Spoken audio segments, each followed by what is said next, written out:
What in the world? Weird. The dreaded release of Disney's live-action take on the 1937 classic animation is here, and we can't talk about this movie without talking about the controversy surrounding this film, and specifically the lead in this movie, Rachel Zegler. She's made some pretty bad statements in regard to the original film. There's a big focus on her love story. Can you go? With a guy who literally stalks her. You're making me very uncomfortable. Weird. Please leave. So we didn't do that this Please time. leave. So no. And even worse ones about the new film. Approach to what I'm sure a lot of people will assume is a love story just because like we cast a guy in the movie. Right. Andrew Burnap, great dude. All of Andrew's scenes could get cut. Who knows? It's Hollywood, baby. Disney has a massive PR problem on their hands. It's been evident for a while now, but with the PR disasters across the board, from the comments from those working on Agatha all along, Gayer and gayer as each episode goes. Yes, darling, but I can't tell you how. I can't tell you anything, but yes, it will be a gay explosion by the end of it. to the crew of the Acolyte doing the same thing. Well, some nerds are very not gay and are very threatened by gay Well, that's stuff. true. But Yeah. in my world, nerds are gay. What's going on with you? What are you talking about? And of course, Rachel Zegler's comments. The common thread tying these together is an aggressive ignorance of the source material. Disney needs to start putting a clause into actors' contracts that removes the actors' ability to post freely on social media and what they're allowed to say during interviews, or just get rid of the interviewers. You know, those interviewers are people that infect a group like the Star Wars or Marvel fandoms and talk down to the people that actually enjoy the property and don't just see it as a way to propagandize. People should be shamed for doing that, regardless of your viewpoint. Letting the actors run amok is really biting Disney in the ass right now. Let's get into the movie now, shall we? Are Rachel Zegler's comments about this not being a love story true? Is this another Mary Sue? Or could this be a love letter to the original? Only one way to find out. Let's get into it.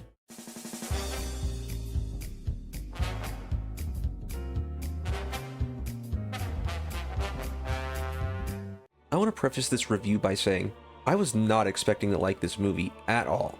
I've seen the controversy and the videos surrounding this film.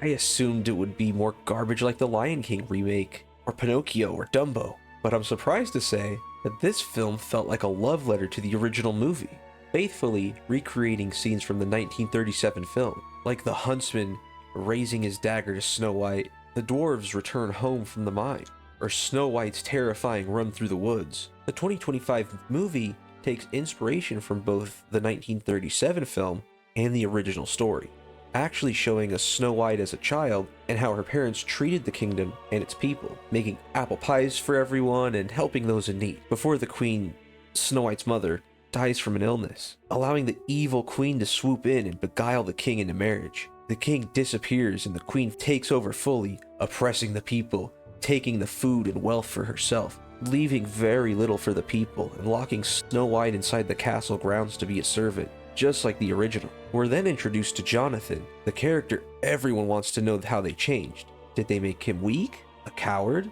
A fool? None of the above. Jonathan is a roguish Robin Hood character, stealing food from the queen to feed his people, the rebels who want to help fight back against the queen. This is how the two are introduced here. Instead of Jonathan overhearing Snow White singing and in turn singing himself before disappearing for the rest of the movie, in the live action, Snow White catches Jonathan in the act of stealing food and asks him to stop before he tells her he's stealing food for his people. Snow White, with her caring nature, reveals her identity as the princess and says how she thinks of ways to help the people, before Jonathan snaps back and tells her to act instead of thinking, leaving before he's caught by the guards. He actually gets caught right after this and is tied to the gate to freeze to death, where Snow White frees and feeds him.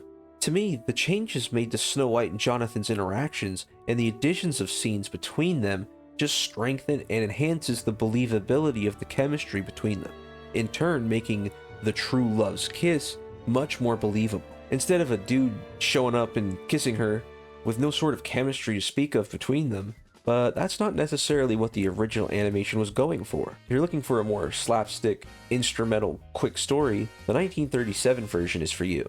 If you want a more tight-knit story with character arcs and motivations that are believable, then the 2025 version is for you. How about the music?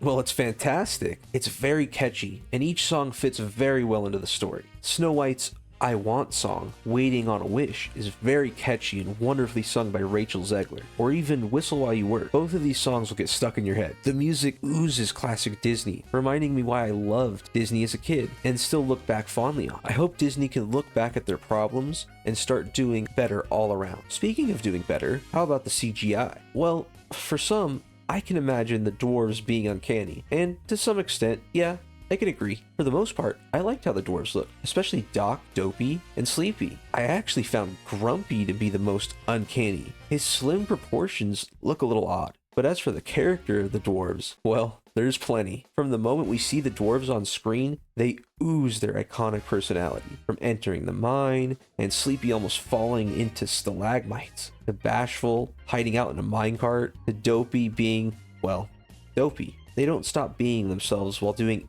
any task, something the original does well, but this one just does it a little more. The acting is great here. The chemistry between Snow White and the Evil Queen, or Jonathan and Snow White, comes off as natural and believable. I like how they wrote the Evil Queen in this movie. It's classic villain vibes here. No sympathy for her, just a petty, greedy queen willing to subjugate and oppress. Write more stuff like this, Disney. Let a villain just be evil. And that's the most important part here. All the characters feel like they are handled with respect and are expanded upon in a meaningful way, giving us a great and simple story of love, showing kindness, and being yourself to the fullest extent, no matter how dopey, grumpy, or bashful you are. It's a great message for kids and a good watch for anyone who loves the original story. Regardless of the controversy surrounding this film, it's a great watch, with great music, excellent acting, and it's a fantastic retelling of a beloved classic story. There's no way around it. The controversy is definitely going to hurt this film. I hope more people give it a chance, but don't expect it. Give it a watch on Disney Plus at the very least. Maybe you'll be surprised too. What do you guys think about Snow White?